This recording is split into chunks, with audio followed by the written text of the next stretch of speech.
Hi, everybody. Kate Haley here with Glazer's Camera. Welcome to Glazer's Photo Fest. And if you joined us this morning, welcome to our second session of the day. And if you're just now joining us for the day, welcome.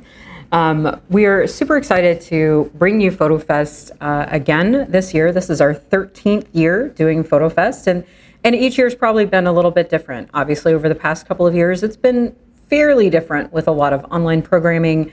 But this year, we are kind of getting back into more in-person programming. Today and tomorrow, we have a few online sessions like this one. And then as we get into Friday, Saturday, and Sunday, we have a lot of in-person programming. So be sure to check out the website and see if there's something that you are interested in signing up for. If it is full, because many of the events have been live for several weeks now, go ahead and put yourself on the wait list in case a spot were to open up for you. This session today, we're going to talk about musician portrait photography with SIGMA Ambassador Anabel DFlux. We were able to do a different kind of session with her last year on, I believe it was pet portraits and pet wildlife photography, which was really awesome. But today we get to mix it up, and I'm super excited for this, having actually worked with bands off and on over the years in my own career. With that said, I want to let you know how you can be a part of this session today. If you are joining in on YouTube, post any questions or comments that you have in the YouTube chat. If you're on Facebook, just post your comments in the comment field, and we'll do some Q&A towards the end of the segment. You might find that myself or Aaron, who is our SIGMA rep and is also on with us today, he will be hanging out in those chat rooms as well. So if you have SIGMA lens questions, get in there and ask those, and we'll do our best to get all of your questions as much as possible answered during our session and time today.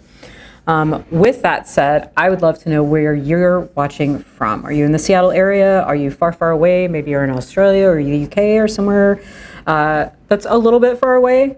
Let us know in the chat room where you're watching from, and maybe, do you already own a SIGMA lens?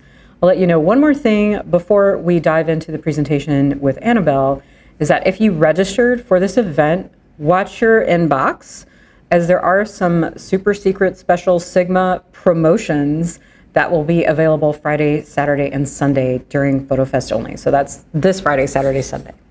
All right, so with that said, Anabel, hi and welcome. How are you doing today? I'm good. Thank you so much for having me. I am so excited to talk about one of my absolute favorite genres to photograph, which is music. As you mentioned, I am a varied photographer. I have a lot of different interests, and I've pursued all of those different types of photographic interests for, as of August, 13 years. Oh, awesome. Congratulations on that. Whew, it's been a wee bit. Yeah. But you know what? Musicians, dogs, same techniques. Got this. Both could be challenging to corral or easy to corral, depending on how you get connected with them, right? I mean, they do say it is herding cats. It is. It really is. I will say sometimes cats are easier to herd. Depending on, yes, that could be true. All right. Well, with that said, let's dive into your presentation. Yeah? Absolutely. I'm going to go ahead and share my screen, and we're just going to chat about all the good things with music photography. But before I do get started, because it is a common question that I am asked, it's how do you gain access to musicians to be able to do portrait photography of them, or be able to shoot their concerts or any sort of content that you want to create for the music industry? And the best piece of advice that I can give is start with your local community. Go to your local small venues, local bars, and start speaking and interacting with the different musicians within the community that you live in or the community that you want to work in. Social media is a really powerful tool for being able to connect with people that you may not have access to essentially on a physical sense, such as I'm sure not everyone has all the time in the world to go to a bar club every night. But starting with your local community, building that reputation within it, making friendships, building relationships can then lead you to bigger and bigger bands. And honestly, you never know which band is going to take off. A lot of my career was actually built on local artists who ended up getting signed to Universal and Sony and Warner and taking my photography up with them. So best place to start is always your local community. But now, without further ado, I wanted to talk a little bit about kind of the beginnings of doing musician portrait photography, which is understanding the intention of the images. Now, when you understand the intention of any of the shoots that you're doing, it will kind of impact how you shoot. It will impact the gear that you bring and just the overall way that you think of creating those images. And for musicians, there's a few pretty common intentions for the images themselves. As photographers, we have a duty to them to create images that attract an audience to want to listen to their music, to want to click on that link and hear that song, and to also kind of educate their listener base as to who they are as artists.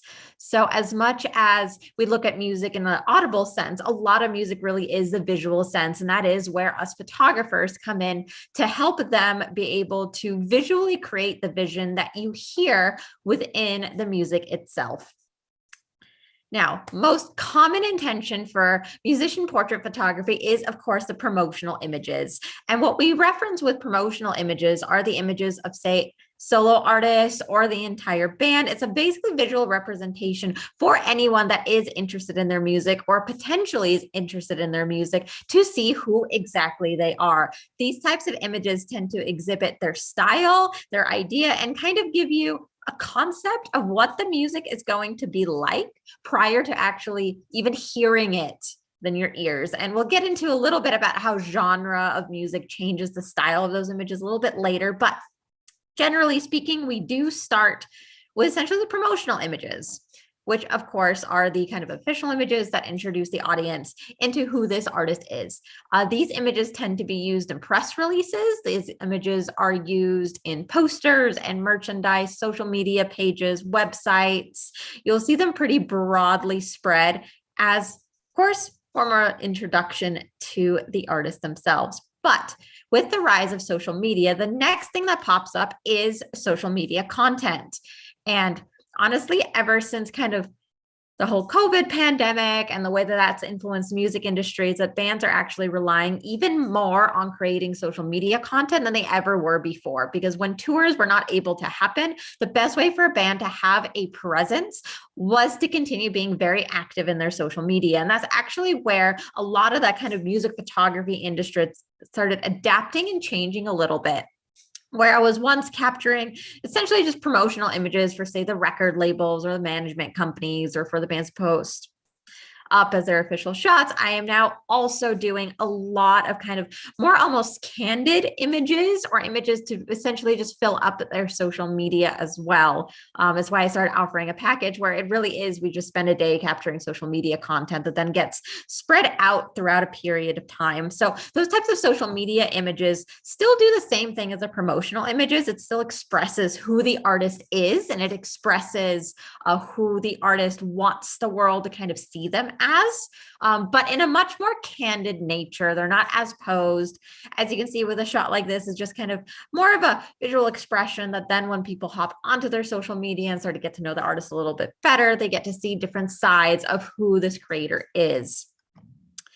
And that also follows with gear photography and endorsement photography. Much like the photography industry, the gear that you use makes a pretty big impact for musicians. So capturing images of, say, the gear being used or their endorsements or anything that they're promoting. And a lot of musicians actually have like custom pieces with music companies such as pedals and guitars and drum sets, et cetera, et cetera. They usually have a signature model.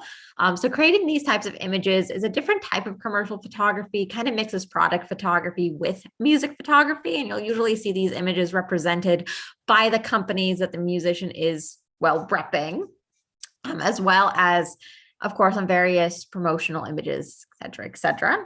And then finally, it is the behind the scenes shots, which have become incredibly fundamental for musicians in their marketing. A lot of fan bases of music, and I can also speak from myself just being a fan of music, really love to kind of see the creative process, see that behind the scenes and kind of see what goes on in their world, like a little window into what their life is like every day. So capturing the behind the scenes of, say, them getting their makeup done or getting ready to go on the stage are also incredibly powerful images. And those are also the images that tend to kind of go down historically as some of the best photographs of music. I mean, there's so many incredible music photographers who capture those candid moments of, say, David Bowie or Prince. And those are the images that end up being incredibly iconic. And I still tend to wrap that into musician portraits because they are portraits of the musicians. They're just not necessarily posing for you, because these are just kind of the candid snaps of what is happening behind the scenes for their fan base to be able to get a little glimpse into their world.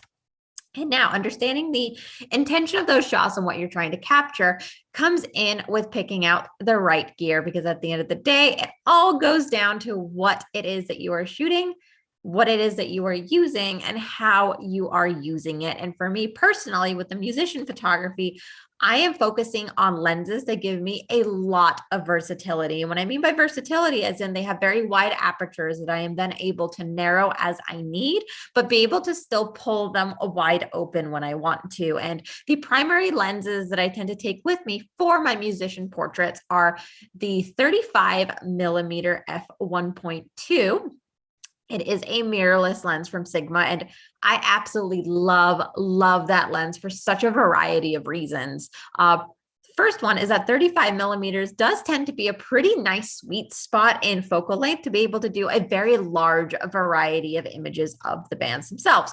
You can do kind of the big wide band shot. You can come in really close and tight for a detail shot like you can see in this image. And the really wide open, bright apertured f1.2 creates an absolutely gorgeous cinematic scene. It's also the lens that I use a lot for concert photography. So I find that it does have a pretty easy dual purpose. If I'm at a show and I'm capturing, say, portraits backstage, and then I need to quickly hop in front of the stage because the artists are starting to perform, I'm able to use a lens that lets in a lot of light and be able to work in concerts pretty well.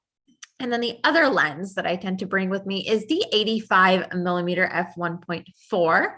That lens is absolutely gorgeous for being a telephoto lens. It has a lot of beautiful subject compression. So it really does really gorgeous proportions with the musicians that I'm capturing, and allows me to be just a wee bit further back, which does make it pretty nice for any sort of like candid moments where you don't necessarily want to be interacting with the artist that you are shooting. You want them to kind of have an organic response, and having a lens that you are getting pretty close to them with, you're still going to be influencing what ends up happening in front of your lens. But with a lens that you take and step a little bit further back, you're having a lot less of an influence on essentially their behavior that you are capturing.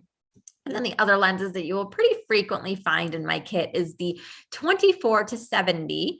Usually if I'm doing a session, say a studio that we rent or a location that we have booked out. But if I'm doing it on a bit more of a candid level in which I need a little bit of smaller gear, something that's a lot easier to carry, such as the backstage area of a venue, then I will aim to take the 28 to 70 millimeter instead, because I do find, yes, you are sacrificing 4 millimeters, but the small size and the portability makes it a lot easier for me to generally maneuver around if I'm carrying a lot of gear and doing, say, backstage stuff, and then I'm hopping onto the stage to do concert images.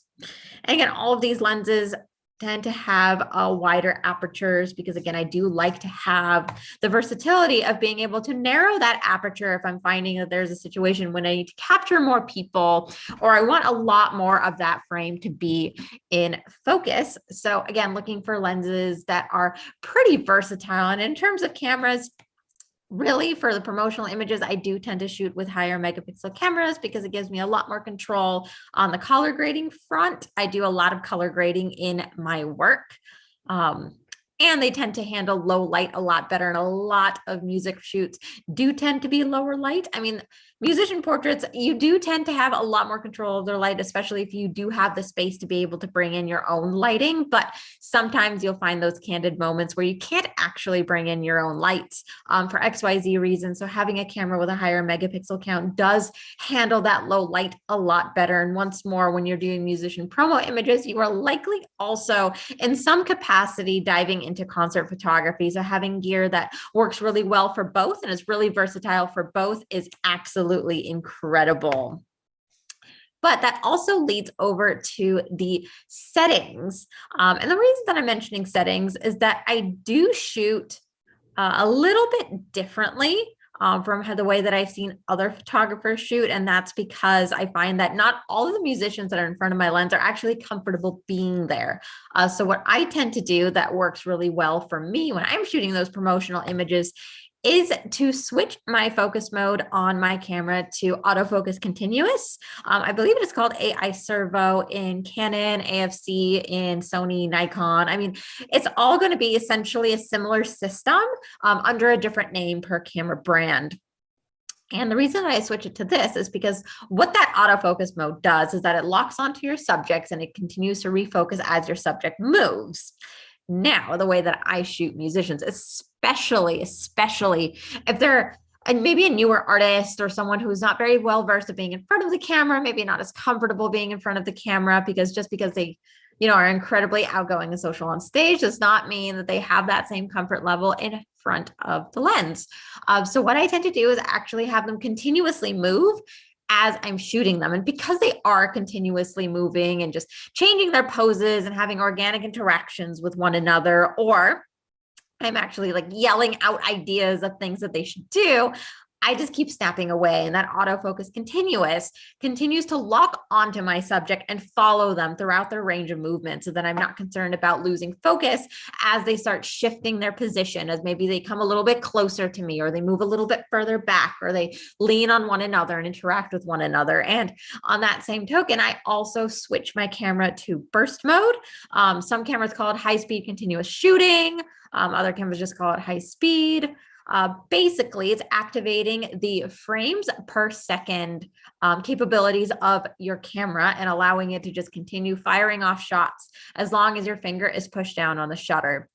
And in combination with AI autofocus continuous, I am then able to capture like an entire series of images, and then we pick out that exact moment that we were looking for. Like in both shots here, two very different artists here. Of course, you see a black metal band on one side, and then you see a female rock artist on the other side.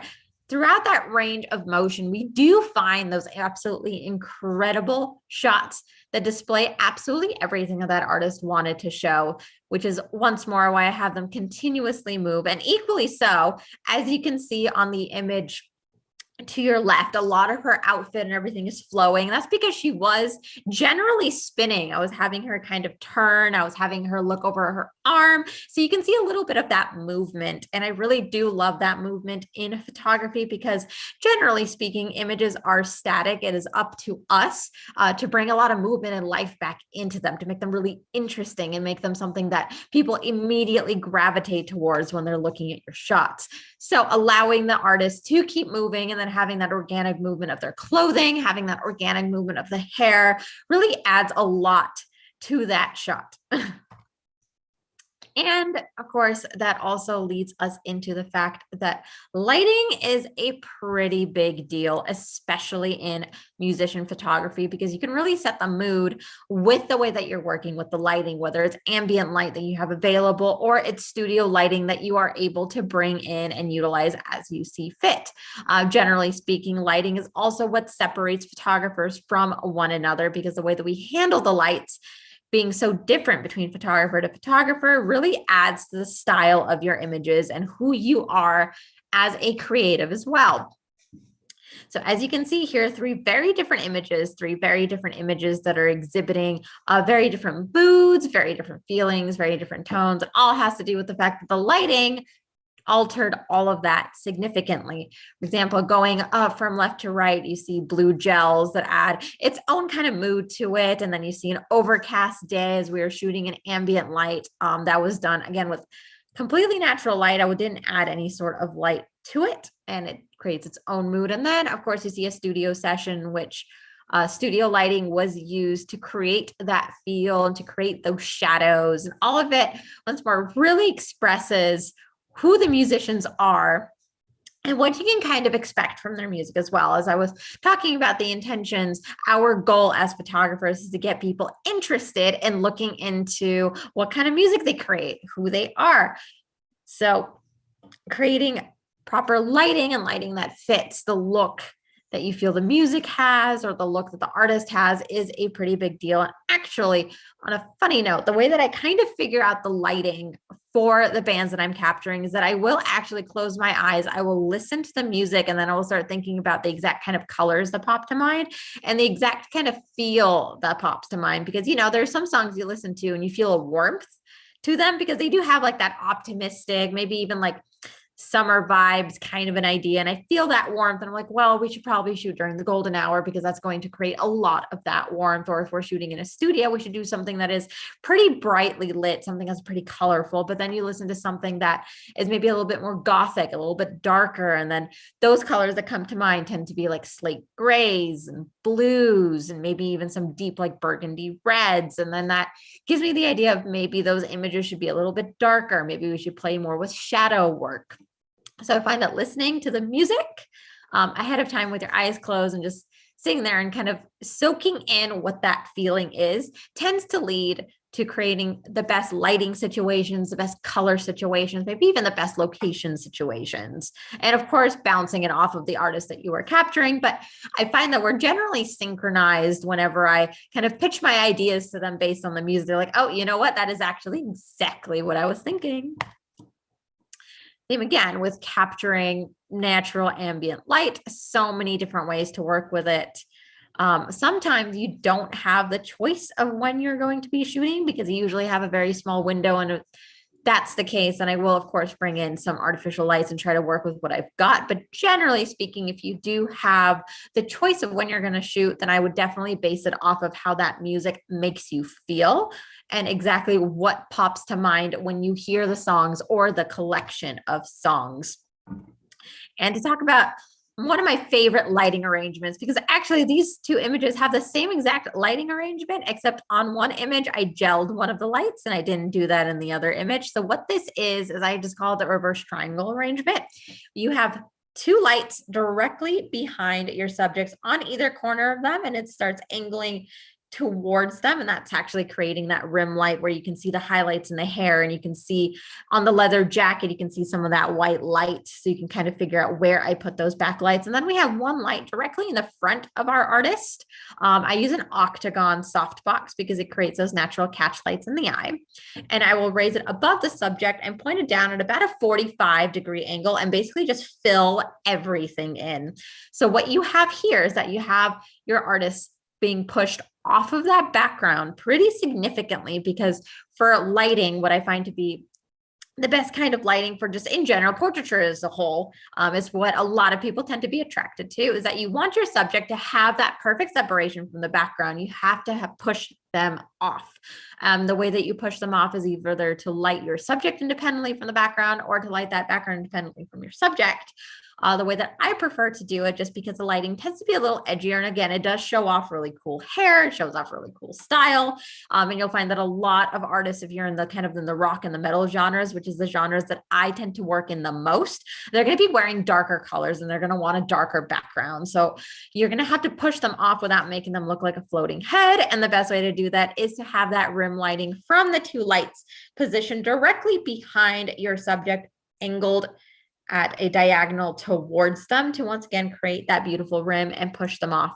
But of course, the other option is those backlights. Instead of pointing them at a diagonal towards your subject, you can turn them and point them as a diagonal towards the backdrop to light that backdrop independently from your artist. So just a few different ways to do that. And that lighting arrangement actually works for on location spots as well. For a shot like this, where we're shooting in a home, same exact arrangement was used to push the artist directly off of that background. Make sure you have that beautiful rim light. And here it really accentuated his cheekbones, because you can totally tell exactly where those side lights were to once more just accentuate everything that's going on there, push them off of the location and light them up pretty independently. And then that overhead octagon box fills everything in nicely, and it works brilliantly. For a shot like this, where we're doing a much moodier look, because again, this is a black metal band, so they do tend to be a lot darker. All we did here was actually, it was the same exact lighting arrangement, except the light that's in the front that I was talking about, that big octagon that I have at a 45-degree angle, instead of putting it directly in the front of our subject, we actually just took it and pushed it off to the side. The reason that I still left those side lights on is because although it is pretty traditionally seen to see, the half face lighting look, where the darkest part of the face does blend into the background, I really still wanted to push him off of that background and still give him good shape and good form. So he doesn't just kind of blend into the back, which is the reason that I left all those kind of backlights diagonally pointing at the musician still on, even though I wanted to do that like half face split look. And to follow next is that after you have figured out your lighting, kind of experimented with it and played with what works for the music that you've listened to, the location becomes a pretty big deal too, because what the location does is it grounds the musician into a scenario, into a scene. And to preface this just a little bit, whenever I do musician portrait photography, I do take two different types of images in the same session. One of the images is what I call the industry image, and then the other one is the story image. The industry image is going to be a shot that is a little bit more simple, a little bit plainer. And that's the image that they tend to use for, say, tour announcements, or you give it to the record label and the record label would send it out to magazines for press. It just tends to be kind of the so-called in the box standard promotional shot of an artist, where it shows off exactly who they are and kind of essentially the most simple way, because you're not distracted by that location. You're not distracted by the background too much. Those can be shot on, say, a plain white wall, plain black wall. I tend to actually suggest you use charcoal if you are using like a studio session, a charcoal color, because you can use post-processing to make it black without being so solid black that, again, your artist gets a little bit sucked in there if you're shooting in the rock and metal genres where everyone is wearing all black, putting them on a black background. You can separate them with the lights, as I mentioned, but still find that charcoal works really, really nicely to offer even more separation just on a color front. But anyways, the industry shots tend to be the ones that, of course, a little bit simpler, and they're just plain. I mean, plain and simple, they are plain. But the story shots, which are my favorite shots to take, are the ones that really express who that artist is. It is pushing the narrative of their music, is putting the narrative of who they are as a band, as a solo artist, et cetera. And the location plays a pretty big deal when we are talking about those story shots, because again, we are creating this entire narrative around the music. So it is grounding them into that location. For a shot like this, of course, it's a little bit more nondescript. This artist wanted to be a little bit more nondescript, but we used a tapestry and a shallow depth of field lens to create a location that was otherwise not there and otherwise not found, but again, really creates that kind of mood and that atmosphere. And this is what we would consider more of a story shot, because as you can see, there are quite a few elements there that, to an extent, one could argue take away from the artists themselves, but it does ground them into the spot and kind of gives you an idea a little bit about what you can expect musically. And location even plays a big deal if you have the opportunity to go do behind the scenes images for music video sets. This was a behind the scenes shot during the filming of a music video a couple of years ago. And sometimes just utilizing the location they have there and taking those kind of like candid snaps while the musician is being filmed also plays a great role for promotional images. They do tend to use those images as promos quite a bit, or in the least as social media content. As I mentioned earlier, social media content is a pretty big deal these days, especially in the kind of post-COVID era. More examples of just how the location plays a pretty significant role. This is an industrial metal band, hence the more industrial kind of looks in their locations, once more grounding them pretty well, exhibiting a pretty good atmosphere and creating this whole kind of almost just lifestyle idea about the artists themselves, with the location was we're playing as much a role in it as the band members themselves. And actually, these shots are a pretty good representation of not being afraid of playing with wide angle lenses. This artist actually loves for me to use wide angle lenses. So I'll go really wide at times, like 16, and get really close to them. So you do play with that optic distortion. They love the optic distortion. The awesome thing about photographing musicians is that they do like the quirkier shots. They do like something different. I mean, honestly, even thinking about it, some of the most famous music shots were taken with fish eyes. So they really do love that, like, big distorted proportion, something that's edgy, something that's cool. And the awesome thing about a wide angle lens as well is that you can really push close to your subject and still get it nicely in focus. The focusing distance is a lot shorter. So that makes it equally fun to just like get right on in there and play around with what you get as a result. And now to pop into posing bands 101, because you cannot expect the artists that are going in front of your lens to know how to pose perfectly. There's going to be a lot of situations where even if it's a band that's been, gosh, on the road and working as musicians for many years, can still come into your studio or come into your shooting location and not know what to do. So few little guidelines here and there with examples on the way that I tend to pose musicians. And once more, I talked about how my process is a little bit different. I do have them continuously move through poses and just keep moving. I mean, occasionally I'll see something that I really like and I'm like, freeze, stop. So it's kind of a game of almost like playing freeze tag where they keep moving and then occasionally you'll freeze and they'll have to stop and not breathe and then they continue forth.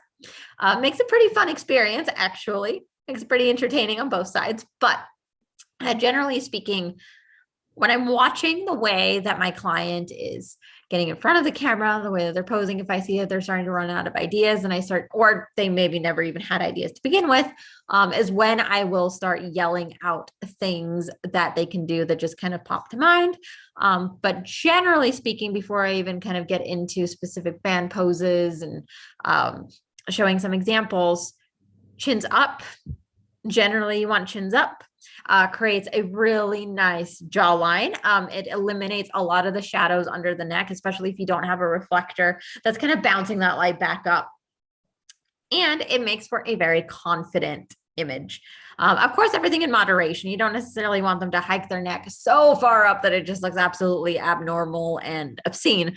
But generally speaking, you do want that chin up. So you just have a more confident appearance, arching the back, unless you're doing some sort of like crazy avant-garde pose, in which case you will probably have them do something weird and whatnot. But generally speaking, if you're doing kind of a traditional band shot, you're going to want that back arch because that will straighten everything out.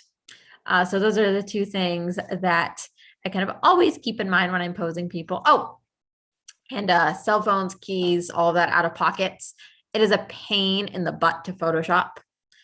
Take it from someone who used to not notice. And then I get into the editing room and I have instant regrets because it is a pain to Photoshop to take everything out of the pockets. And in terms of hands, I never allow the hands to just drop at the side and do nothing. That is boring. That does not look flattering. Have the hands do something. And actually, if you put something in their hands, it makes it a lot easier, but I will have them play with a jacket, play with clothes, play with a pocket. Have the hands always do something rather than just kind of laying, hanging limp at their side, because that does not make for an interesting image. So to start, I'll say photographing men solo. As you can see here, the hands are always doing something. I do not allow the hands to just flop at the side because that does not make for an interesting image.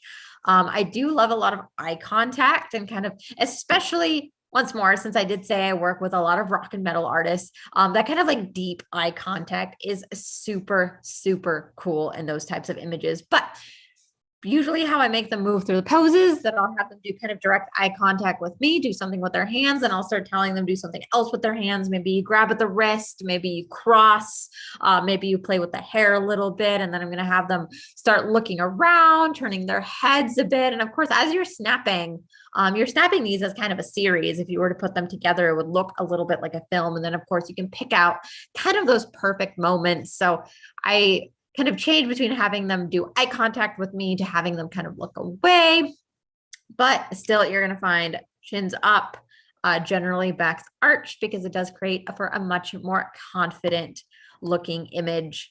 And for a shot like this, which was used as the cover image, this was like a a work in progress backstage area of a studio in which this artist was doing a live stream during the pandemic. And there was not a whole lot of cool spots to capture these images, but we went into one of the kind of hallways that they're still rebuilding and saw a bunch of these road cases. And I was like, you know what? Let's utilize that space, maximize that space. And for composition, I had him put his arm on the road cases and lean on that wall because it suddenly combines that whole location together. It creates a much more interesting image. And visually, the best piece of advice I always got for composition is that you want your audience to move around the frame and then land on your subject rather than going direct to the subject and being essentially bored of what they've looked at. You want to see that kind of interaction. And of course, this could just be in mere seconds, but the more interaction someone has with the image that they're looking at, the more likely they are to remember that image. So compositionally, putting that arm up, leaning on the wall, these little colors kind of poking out in different places, it really causes the eye to go around that frame and then land on the artist himself, creating an image that is a little bit more interesting than if I were to have him just kind of stand in between this little row doing nothing in terms of interacting with the two sides, especially because, again, it was a bit of a narrow space. So compositionally, it would look a little weird. So just ideas, work with the space that you've got. Whatever the situation, there's always ways to kind of include parts of it and make that shot look interesting. For women, again, I do tend to do a little bit of a more extreme arch just because it does show off the female figure really, really nicely. And once more, just playing around with moving into different poses. Crouching is a pretty cool pose. And the way that I usually do crouching is that you want the legs to be spread out just a little bit more, especially with one leg aiming towards you, because it gives that leg a lot more flexibility to be able to move around in different poses in a pretty comfortable way. And all of these images tend to only take a few minutes to take because I am having them, again, continuously move and look off to the side.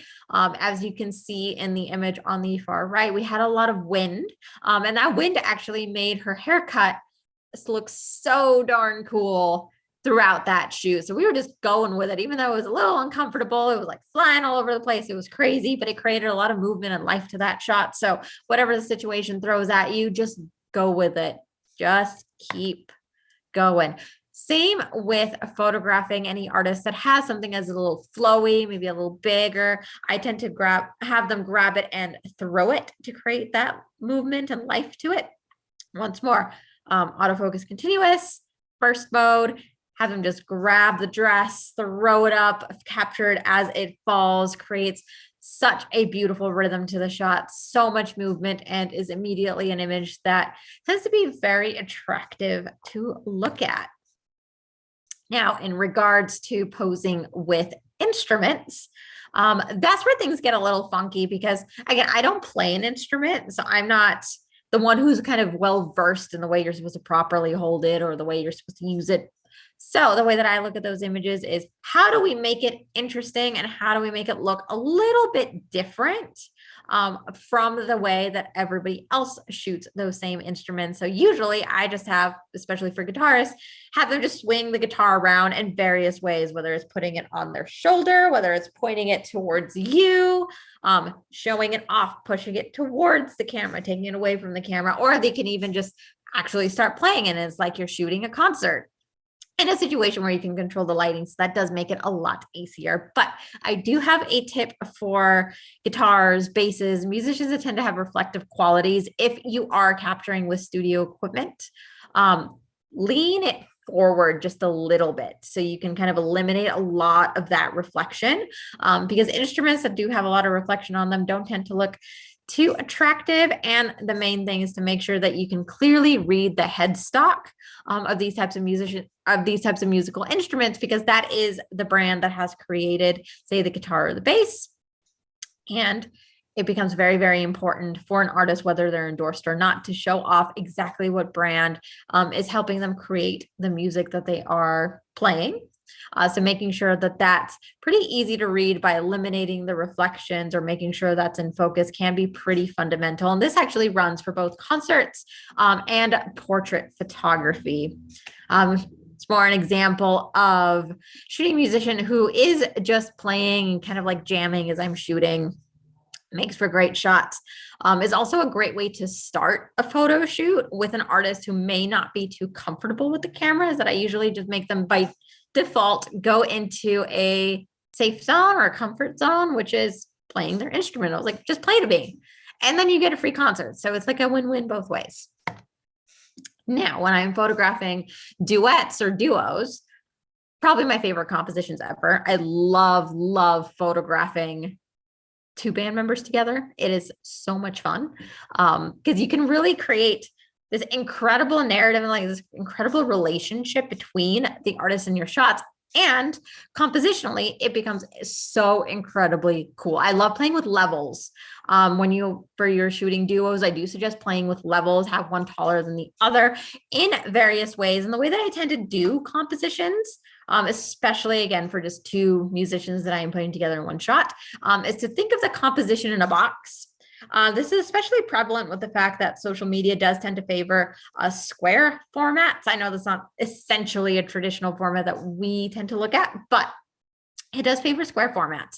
So when you're doing your composition in regards to posing, I do start thinking about keeping everything in that box, which is why playing with levels becomes such an incredible way to compose those images, because again, it makes it a lot easier to keep it within that box. If you have one that's taller, one that's shorter, and just kind of alternating that. And as well as that, notice that in all three of these images, the artists are generally interacting with one another. The thing about duos is that you really do want to show that relationship because those are the only two in the band. So as such, you want them to kind of interact with one another, maybe put an arm on one another, or go back to back, or just do something that really combines the two and makes it look like those two are generally conjoined as an artist, rather than just two strangers that you met and put together and they don't know each other. Once more, using the location to your advantage, playing with the instruments. This was, of course, an on-location shot on a tree. And once more, having a lot of that interaction, and still generally, if you look at it, kept within the box. If you think about it, I know it's a landscape image, but compositionally within the box, playing off of each other. And there you have it for duos. But when you have a full band, even more fun can take place. And I still, even with a full band, I still look at it and go, well, compositionally, it should still be within the box. As you can see, whether you have an even number or an odd number, of course, it's easier to pose with an odd number because then you can just put the front person out front and have everyone crowd around them. When you're playing with an even number, which actually does tend to be the more common number, it's 4 for a band, you can still kind of like push the main person out and have the rest crowd around. As you can see here in that middle shot is a really good representation of that because we use the chair to crowd everybody around. And actually, little tip for chairs. If you have someone sitting in a chair, whether you're shooting portraits of regular people, musicians, whoever, have them sit on the edge of that chair. Because I know we naturally, especially because I'm sitting here doing this presentation, we are naturally kind of like pushed further back in that chair, but that actually locks up our legs and doesn't give us a lot of movement to pose. It doesn't give us a lot of room to arch. So I tend to tell everybody to push everyone to sit on the edge of the chair because it frees up those legs. You can do really cool leg poses. You can arch, you can lean forward. It just gives you a lot more freedom of movement. So just something to think about. Same with situations like this, play around with different compositions while still keeping them in the box. As you can see, all of these compositions remain in a box format. They are still interacting with one another. But regardless of how they're needing to crop it for whatever their purposes are, they're able to use it really well on different social medias. They can use it as tour announcements, et cetera, et cetera. So in the box compositions tends to be what I focus on whenever I am capturing full bands. Same with stuff like this. Different interactions, there's different ways to pose them. With this, I actually put the camera on the ground. I had 2 of the members crouch in front of me. The other ones crowd around in the back. There's always so many unique different ways to pose artists. And if you feel like you don't really know where to start, In regards to posing, I do suggest telling them to stand kind of in a row the way that they would on stage. And I know the drummer tends to be in the back, so the drummer will naturally gravitate to one side or the other. And then as you have them kind of lined up in front of you, the way that they pose on stage, then you can start what I call like scrunching them together a little bit, but being like, hey, you should pull out over here. Maybe you should crouch down over here. Maybe you should huddle over here. Maybe you should lean over. And that's generally how I start shaping the way that I'm going to arrange them in front of my camera. Same with, once more, another example for this particular artist, the band is her project. The rest of the members don't really write the music at this time. This has changed, but at this time, they did not have as much involvement in it. So we lit her up a little bit differently and had her other band members lit up independently from her to kind of like almost subconsciously express that this is her project. And the rest of them are helping create her vision. Here's just a little behind the scenes of what I was talking about different types of lighting arrangements that you can create, different ways that you can compose the shot. This is what the final result was with the lower perspective, everyone leaning forward, crouching around the chair. Once more, different ways to pose multiple artists. And now to lead in, the genre does change things. So be generally well-versed in the genre that you are capturing.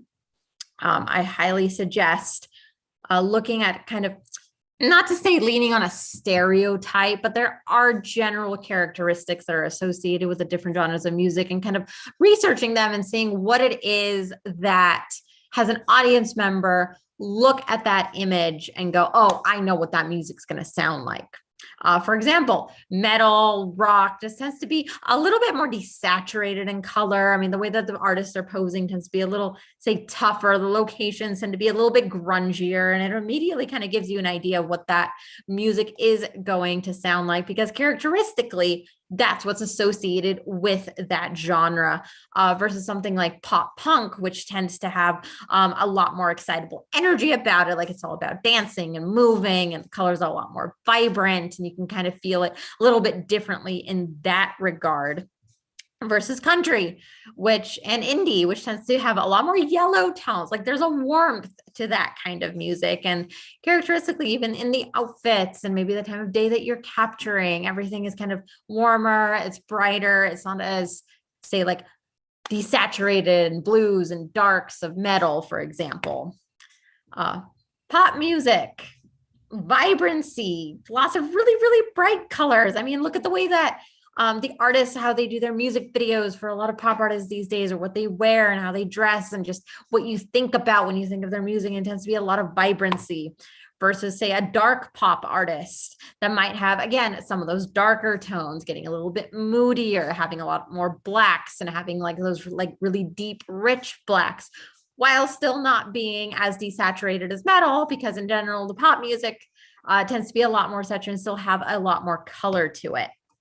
Like indie, playing with maybe more muted tones or kind of more vintage tones.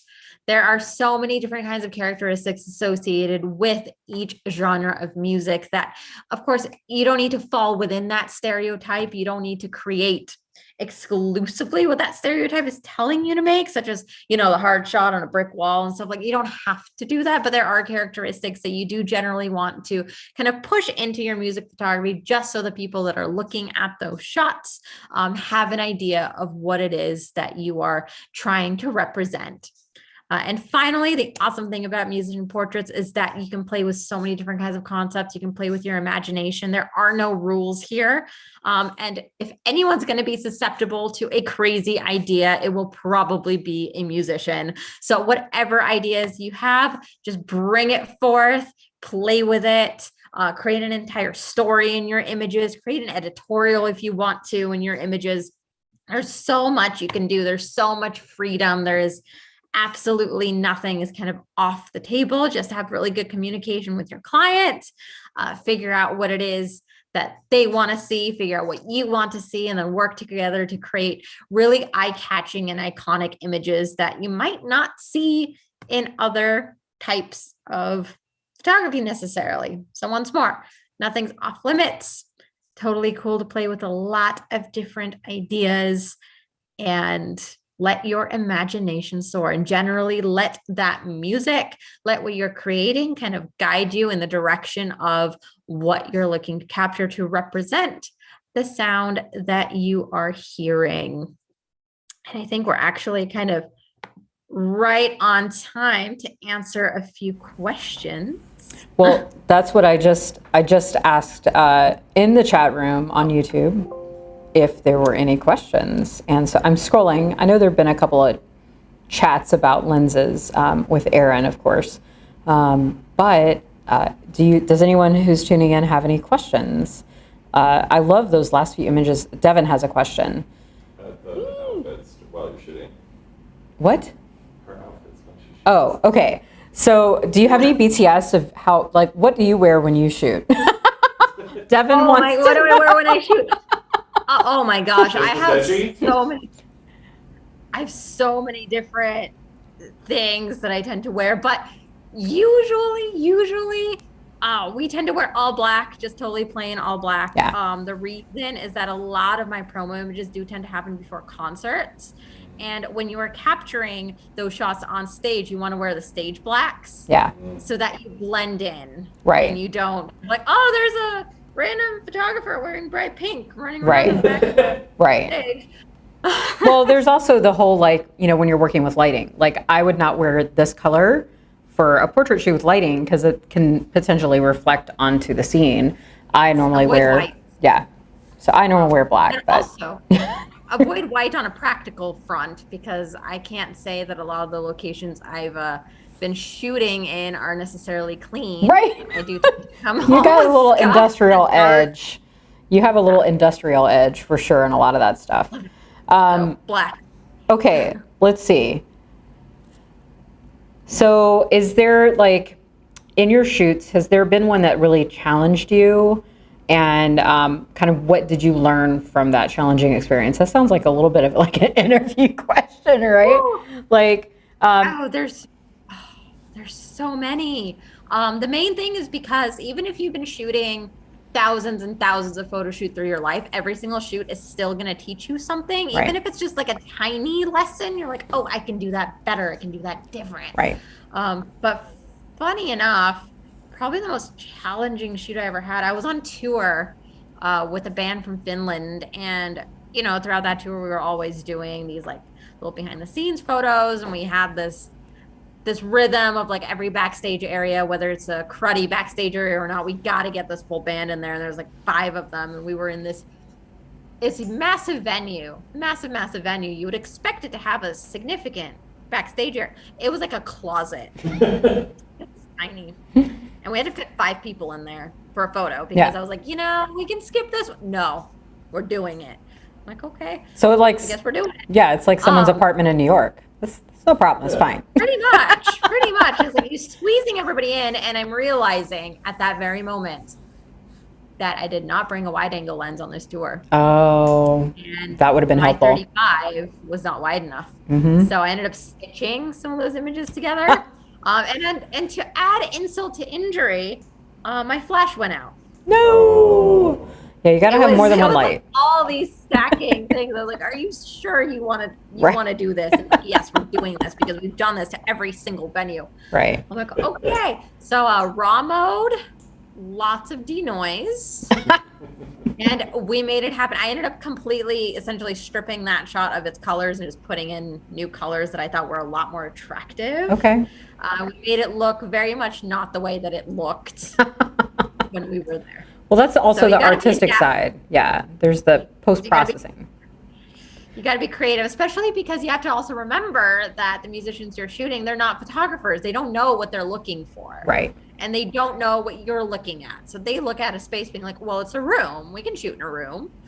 But a photographer looks at it like, oh my gosh, this is the worst room I've ever seen. Right. It's the same thing as, you know, when you're talking to a client who has never done photography going, hey, we should shoot at noon. It's bright and sunny outside. Yeah. That's great, right? It's like the worst. That's when I want to work with people in the studio. So I do a lot of studio photography. So I'm always like, yeah, let's just, if that's your time, let's just do it this way. You know? Make it easier. Be in control of all the light. Okay. All right. So I have a couple more questions that have come in. What's your go-to camera for your sessions and your favorite, absolute favorite? Can't leave home without this lens. Whew, it's actually funny enough, it's easier for me to answer the lens question than it is the camera question because I may or may not have a small collection of them. Nice. The reason that I do have a collection of cameras is because, we pixel peep a little bit. Like I'm sure the average person can look at two photos side by side taken by a different camera and go, I don't know what the difference is, but we can see it. So I find that a lot of the more modern bands, the ones who want like a really big like crispness, like almost artificial crispness, I'll turn to my Sonys. I'll shoot with a Sony a7R4 just because it does have what I call a very distinct Sony look. I think every photographer can kind of hear me and go, oh, I know what the Sony look is. So I'll shoot with that. But then I have artists who want something maybe a little bit softer, and I'm not actually sure if softer is the right term because I'm not talking about the sharpness and I'm not talking about the clarity, just the images don't have, I guess, that same level of crispness. I do tend to turn to my Canon DSLRs. Okay. Yes, I am still a dinosaur. I do still have DSLRs. You got to use what works for you, though, And Sigma's got mounts for both, so it's great. Okay. And then I honestly, I can never leave home without my 35 1.2. Okay. I mean, that is such an obsession of mine. I think that should actually become my middle name. Because on my social media, I'll sit there and I'll caption what gear I'm using, and it's pretty much always a 35 is added to whatever other gear I'm using. I hear you there. F1.2. I'm a shallow depth of field photographer. Yeah, I'm not gonna lie. I love to shoot wide open as much as I can. Okay, so could you talk a little bit about image licensing and usage? Maybe just super high level. There's a couple of questions around that. Yes. That falls a little bit more into the business side. Right. But when I kind of brush on intention of images, when your musician hires you to photograph them, you understand what that's going to be used for. It's not a picture they're going to frame and give to their mother. They might, but that wasn't the intention of those images being produced. The intention is for commercial usage. So the way that I do licensing is that I actually include that fee in my pricing. But the licensing that I include in my pricing is essentially for promotional use, social media use. It's not to be used on a product, such as an album cover, t-shirt, poster, et cetera, et cetera. That's a different licensing fee, and that's something that we discuss.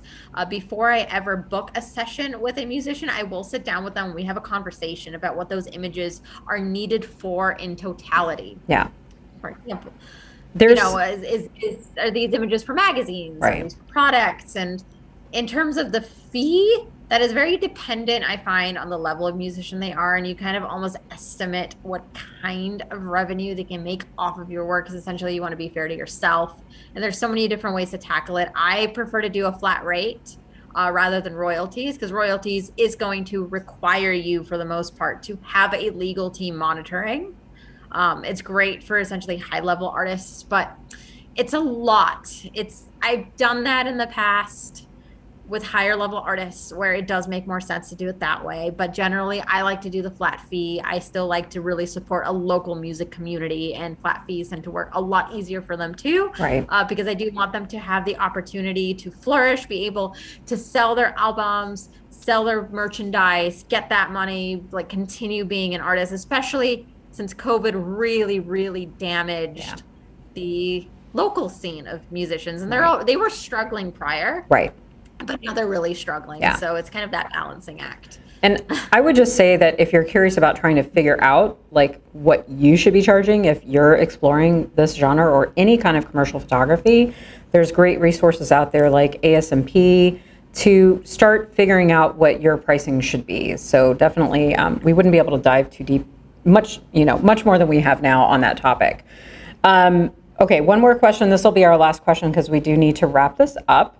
With I know. With today's social media priority, what does turnaround time look like for you for a session typically? So, and that might vary, right? I was like, when I talk a little bit about business, the business of photography, how to make photography profitable, I talk a lot about efficiency. How can you make your turnover efficient that allows it to be speedy? The reason for this is because in music photography, generally speaking, unless you're doing like an album cover or like a big promotional session, and those tends to be things that they do in advance, most of the photos you produce for them are going to need a very fast turnaround time. Social media content, I usually have them pick out, say, 5 images they want right now, and then I finish the rest within 14 days and send them off. For concerts, I am literally editing as they're doing their encore, because that photo better be ready by the time they get off that stage, because it then becomes completely irrelevant after the fact. All right. But for promotional images, I usually finish them in about 2 weeks. But that's also because the efficiency of my process is that I do have a little bit of a different process as well. I actually send a watermarked proofing gallery of the unedited images I take, have the musician pick them out. After they pick them out, I tend to have my own presets that I've created for the camera equipment combinations that I use, Right. that tend to be dependent on genres. Preset that, and then I'll do the hand edits, which don't take terrible amount of time, so I can finish them within 7 to 14 days, depending on how many sessions I've got going on. So that's a general rate. But again, it's so varied because the music industry is ever in a flux. Yeah.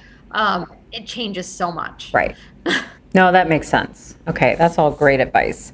Hopefully that was helpful to all of you who have been tuning in with us today.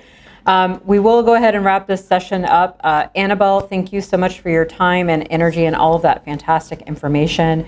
Aaron, thank you for hanging out with us and answering some of those questions early on when we were getting started. Always grateful to have you as a partner on these events. With that said, this will be our last live session for today, but we do have 3 more on the books for tomorrow.